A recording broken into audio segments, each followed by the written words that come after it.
আসসালামু আলাইকুম viewers, Arisha's home রেসিপিতে সবাইকে স্বাগত। আজকের পর্বে আমি নিয়ে এসেছি কাঁচা আমের ঝুরি আচার। এই আচারটা আমার অনেক পছন্দের আচার। এই আচারটা ভাত, পোলাও, বিরিয়ানি, খিচুড়ি এবং খালিও খাওয়া যাবে। এটা খেতে খুবই মজার। চলুন দেখে নেই এই আচার তৈরি করতে আমার কি লাগছে। এখানে আমি 600 গ্রাম কাঁচা আম নিয়েছি। আমের খোসা ছাড়িয়ে একটি গ্রেটারের মোটা অংশ দিয়ে গ্রেট করে নিব। গ্রেট করে আমগুলো থেকে আমি পানি ঝরিয়ে নিয়েছি। এখানে আমি 2 কাপ আম আর 2 কাপ রসুন নিয়েছি। এখন আমি এখানে 1 টিস্পুন সর্ষে বাটা, 1 টিস্পুন চিনি, বিট লবণ, নর্মাল লবণ স্বাদ মতো আর 1 টিস্পুন হলুদ গুঁড়া, 2 টিস্পুন মরিচ গুঁড়া নিয়েছি। সবগুলো উপকরণ এখন আমি একসাথে মেখে নিব। আমগুলো থেকে যত পানি ঝরিয়ে নেওয়া যায় ততটাই ভালো, তাহলে তাড়াতাড়ি শুকিয়ে যাবে। আমি এগুলো মেখে নিব সবগুলো উপকরণ ঠিক মতো। আমার মাখা শেষ।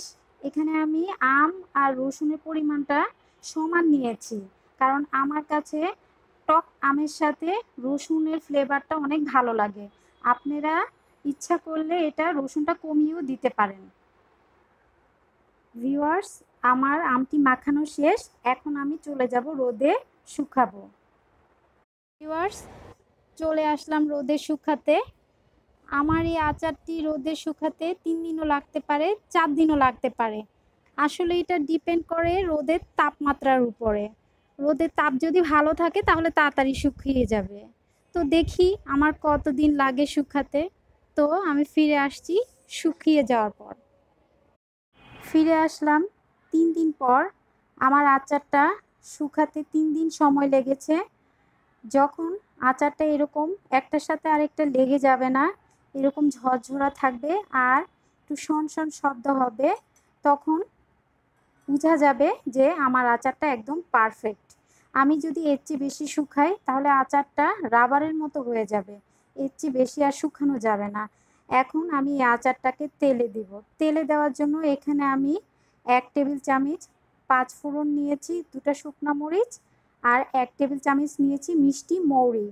আমি এগুলো ভাজবো না, ভাজা ছাড়াই এগুলো আমি ব্লেন্ডারে গুঁড়ো করে নিব। আচারগুলো আমি একটা পরিষ্কার কাচের জারে নিয়ে নিব। এই কাচের জারটি আমি ভালোভাবে গরম পানি দিয়ে ধুয়ে টিস্যু দিয়ে মুছে শুকিয়ে নিয়েছি আর 1 মিনিটের জন্য রোদ দিয়ে রেখেছি। এখন আমি এই কাচের জারে আচারগুলো নিয়ে নিব। সবগুলো আচার আমি জারে ভরে নিব। সবগুলো আচার আমি জারে ভরে নিয়েছি। এখন আমি তেল গরম করে নিব, সরষের তেল।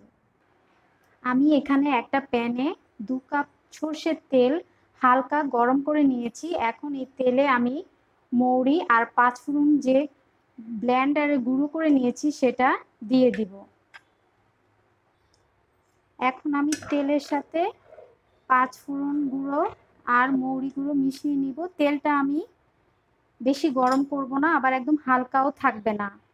এখন আমি এই তেলটা সরাসরি আচারের মধ্যে ঢেলে দিব। এখন আমি এই আচারের জারে গরম করে নেওয়া সরষের তেলটা একটু একটু করে ঢেলে দিব।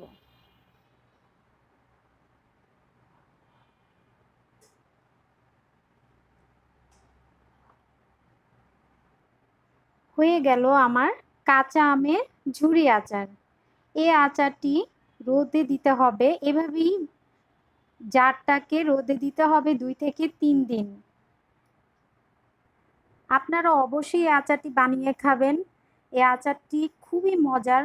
আশা করি এভাবে বানিয়ে খেলে আপনারা নিরাশ হবেন না। আজকে তাহলে ভিডিওটি এ পর্যন্তই। আমার ভিডিওটা ভালো লেগে থাকলে অবশ্যই আমাকে সাবস্ক্রাইব করতে ভুলবেন না। আল্লাহ হাফেজ।